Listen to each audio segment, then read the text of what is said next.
যেভাবে মক্কাবাসীকে সাহায্য করেছিলেন আবাবিল পাখির মাধ্যমে স্বয়ং আল্লাহ পাক নিজে, সেই ঘটনাটি তোমাদের সাথে শেয়ার করব। Post, Dhaka post. আসসালামু আলাইকুম রহমতুল্লাহি ওয়া বারাকাতুহু। প্রথমে তোমরা শিরোনাম শুনলে, এবার আমরা বিস্তারিত নিউজে চলে যাব। ছোট পাখি আবাবিল। এই ছোট পাখিই ছিল নিপীড়িত মক্কাবাসীর মুক্তির দূত। ক্ষুধাদ্রোহী অত্যাচারী আব্রাহা চেয়েছিল মক্কায় অবস্থিত আল্লাহর ঘর কাবা গুড়িয়ে দেবে। বিশাল বাহিনী নিয়ে মক্কার দিকে এগিয়ে এসেছিল সে। এই বিশাল বাহিনীর সামনে প্রতিরোধ করার মতো ক্ষমতা ছিল না মক্কাবাসীর। তারা সাধ্যমতো নিজেদের চেষ্টা শেষে আল্লাহ তাআলার উপর ভরসা রাখেন। আল্লাহ তাআলা তাদের নিরাশ করেননি, রক্ষা করেছিলেন পুরো মক্কা নগরী ও পবিত্র কাবা ঘরকে। আসমান থেকে পাঠিয়েছিলেন অসংখ্য আবাবিল পাখি। ইতিহাস থেকে জানা যায়, রাসূলের করিম সাল্লাল্লাহু আলাইহি সাল্লামের জন্মের বছর মক্কায় এই ঘটনাটি ঘটে। ইসলাম আগমনের আগেও মানুষজন মক্কায় গিয়ে কাবা তাওয়াফ করত এবং কাবার সামনে ইবাদত করত। মক্কার কাবার সম্মান ও মর্যাদার বিষয়টি চক্ষুষ্ণ হয়ে উঠল ইয়েমেনের গভর্নর আব্রাহা বিন সবার কাছে। আব্রাহা তৎকালীন মানুষদের মক্কার কাবা থেকে ফেরাতে নিজের রাজ্যে কাবার মতো দেখতে একটি ঘর নির্মাণে মনস্থির করল। চিন্তা ভাবনা করে সে ইয়েমেনের সানা নামক জায়গায় মর্মর পাথর দিয়ে বিভিন্ন রকমের কারুকার্য খচিত একটি সুরম্য প্রাসাদ নির্মাণ করল এবং ঘোষণা দিল আগামীতে যেন মানুষেরা কাবার পরিবর্তে এই নবনির্মিত গির্জায় এসে ইবাদত, উপাসনা, হজ ও তাওয়াফ করে। কিন্তু প্রকৃত কাবার প্রেমিকরা তার এমন ঘোষণা, কাবার এই অমর্যাদা, অবমাননা কিছুতেই মেনে নিতে পারল না। তারা তার এই ঘোষণা সব জায়গায় দারুণভাবে প্রতিক্রিয়া সৃষ্টি করল। কুরাইশরা রাগে ফেটে পড়ল। কেউ একজন আব্রাহার এই কাণ্ডে প্রচণ্ড ক্ষেপে গেল। সে একদিন আব্রাহার নির্মিত সেই জাঁকজমকপূর্ণ গির্জায় গোপনে ঢুকে পায়খানা করে এলো। অন্য বর্ণনায় এসেছে, কুরাইশদের একদল যুবক ওই গির্জায় ঢুকে আগুন ধরিয়ে দেয় যাতে গির্জা পুড়ে ধূলিসাৎ হয়ে যায়। আল্লাহর এই উদ্দেশ্যে গির্জা নির্মাণ করেছিল, সেই উদ্দেশ্য চরমভাবে ব্যর্থ হয়। আরবদেরকে কোনোভাবেই যখন আকৃষ্ট করা গেল না, সেই ক্রুদ্ধ বিক্ষুব্ধ হয়ে কাবা ধ্বংসের পরিকল্পনা করে। প্রথমে সে আবিসিনিয়ার রাজার কাছ থেকে হাতি সংগ্রহ করে, তারপর তার সৈন্যবাহিনীকে পবিত্র কাবা আক্রমণের নির্দেশ দেয়। বর্ণিত আছে, ভোরবেলা আব্রাহা বাহিনী কাবা ধ্বংসের জন্য অগ্রসর হয়। কোনো বর্ণনায় 20,000 এবং কোনো বর্ণনায় 60,000 সেনার কথা এসেছে। আব্রাহা যখন মক্কা অভিমুখে রওনা হওয়ার উদ্যোগ নিল, হাতিকে মক্কার দিকে হাঁকাতে চেষ্টা করলো, কিন্তু শত চেষ্টা করে হাতিকে মক্কামুখী করা গেল না। মানে হাতিগুলোকে মক্কার দিকে কাবাঘর ধ্বংসের জন্য নিয়ে যেতে চাইলো, কিন্তু হাতিদের কিছুতেই নাড়ানো গেল না, তারা যেতে চাইল না। হস্তি চালকরা, মানে হাতির চালকরা প্রাণপণ চেষ্টা করেও তাদেরকে কাবামুখী, মানে কাবার দিকে করতে চরমভাবে ব্যর্থ হয়। এ সময় হঠাৎ মুহূর্তের মধ্যে সমুদ্রের দিক থেকে সবুজ বর্ণের গাঢ় বিশিষ্ট একদল কৃষ্ণ বর্ণের পাখির আবির্ভাব ঘটল। এরাই হলো আবাবিল পাখি।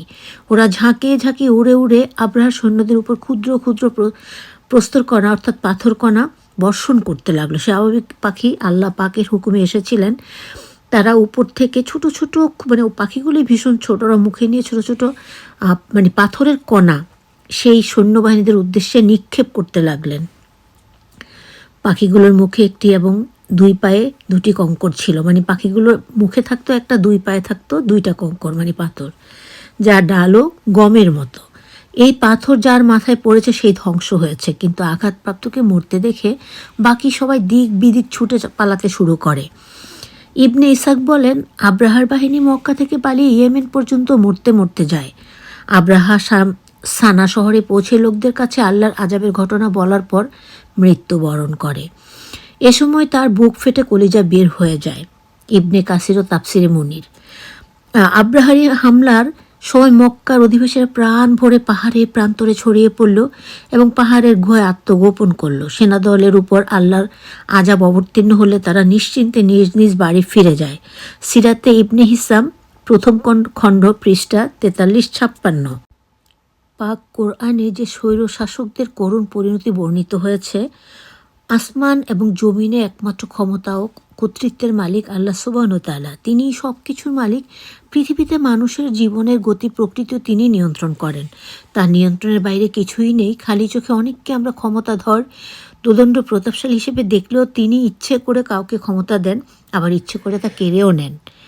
পবিত্র কোরআনে আল্লাহ তাআলা বলেন, বলো হে আল্লাহ, সারা জাহানের অধিপতি তুমি, যাকে ইচ্ছা রাজত্ব দান করো, যার কাছ থেকে ইচ্ছা রাজত্ব ছিনিয়ে নাও, এবং যাকে ইচ্ছা সম্মান দান করো, যাকে ইচ্ছা অপমানিত করো। তোমারই হাতে রয়েছে যাবতীয় কল্যাণ। নিশ্চয়ই তুমি সর্ববিষয়ে ক্ষমতাবান। সূরা আল ইমরান আয়াত 26। আল্লাহ তাআলা মানুষকে ক্ষমতা বা যে কোনো নিয়ামত দিয়ে পরীক্ষা করেন। সে কিভাবে নিয়ামতের ব্যবহার করছে তার উপর নির্ভর করে নিয়ামত বাড়িয়ে দেওয়া অথবা কেড়ে নেওয়া। নিয়ামত ব্যাপারটি সাধারণভাবে বিশেষ অনুগ্রহ বলে মনে হলেও আল্লাহ তাআলা যার জীবনে যেভাবে চলাফেরা সঙ্গতি দিয়েছেন এবং যাকে যেভাবে স্বাভাবিক জীবন দিয়েছেন, সেটাই তার জীবনের নিয়ামত হিসেবে বিবেচিত। যাকে সাধারণ জনগণ হিসেবে জীবন দিয়েছেন, তার জন্য এই জীবনের যথাযথ ব্যবহার করাই কৃতজ্ঞতার বহিঃপ্রকাশ। যাকে ক্ষমতাশালী বা শাসক করেছেন, তার জন্য ক্ষমতার সঠিক ব্যবহারও জরুরি।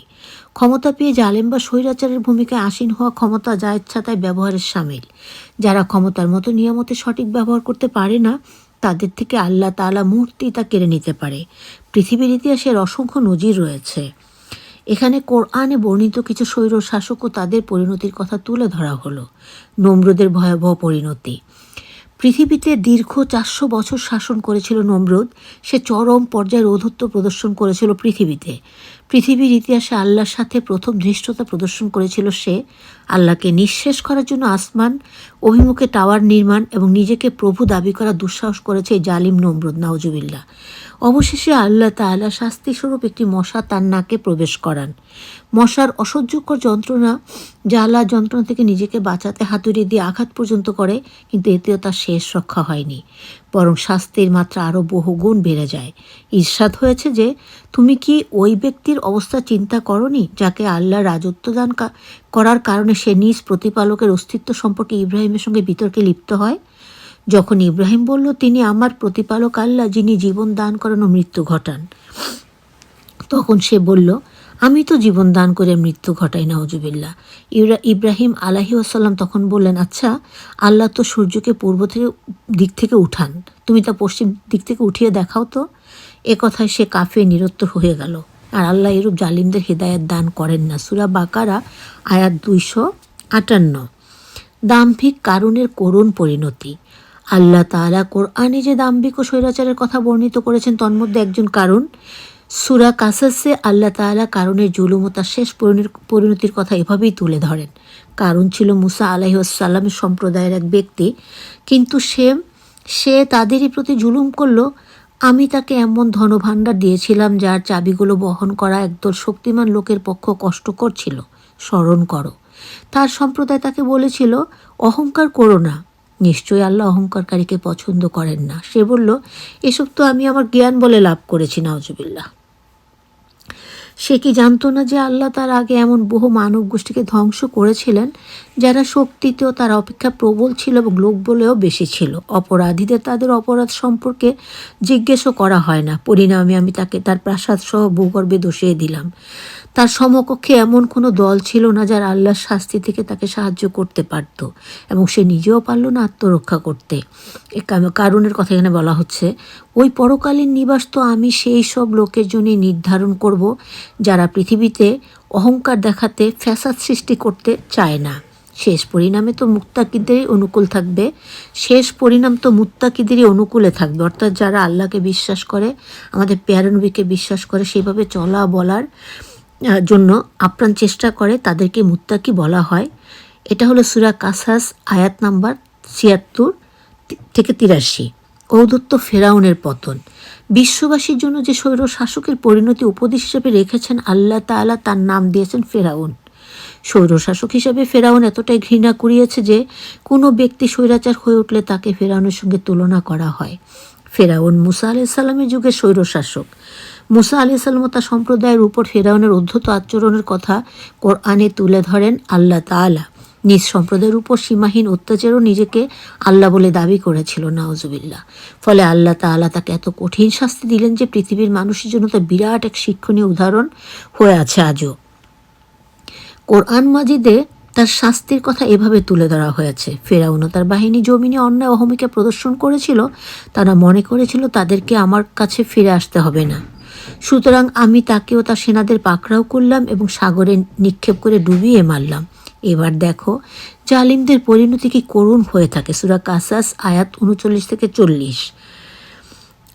যাই হোক, আমি তোমাদের সাথে সেই মক্কায় আবাবিল পাখি দিয়ে আল্লাহ পাক কী করে কাবাকে রক্ষা করেছিলেন সেই কাহিনী বর্ণনা করলাম।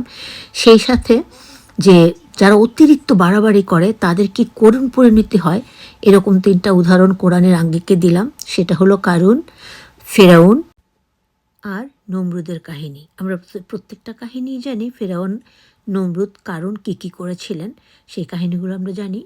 তবু ইসলামিক হিস্ট্রির এই মানে জঘন্য অপরাধীদের আল্লাহ পাকের হুকুমে কি করুণ শাস্তি হয়েছিল, কি করুণ পরিণতি হয়েছিল, এগুলো থেকে আমরা যেন শিক্ষা নিতে পারি। আল্লাহ পাক যুগে যুগে আমাদের জন্য এভাবেই মানে তাফসির পাঠিয়েছেন।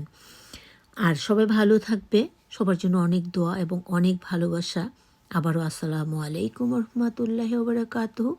আর আজকে আমরা খুব গভীরভাবে জেনে নিব সেই আবাবিল পাখি হস্তি বাহিনীর কী হয়েছিল সেই ঘটনাটি। আর অবশ্যই তোমাদের ভালো লাগলে, যেটা সবসময় তোমরা করে থাকো, লাইক করে সুন্দর একটা কমেন্ট দিবে। আর যদি শেয়ার করে দাও, সবাই মিলে আমরা সবের অধিকারী হতে পারবো। কারণ একের উসিলায় অনেকেই জানতে পারবে। আল্লাহ চাইলে আমাদেরকে হেদায়েত দান করবেন ইনশাআল্লাহ। আমিন সুম্মা আমিন। আল্লাহ হাফেজ।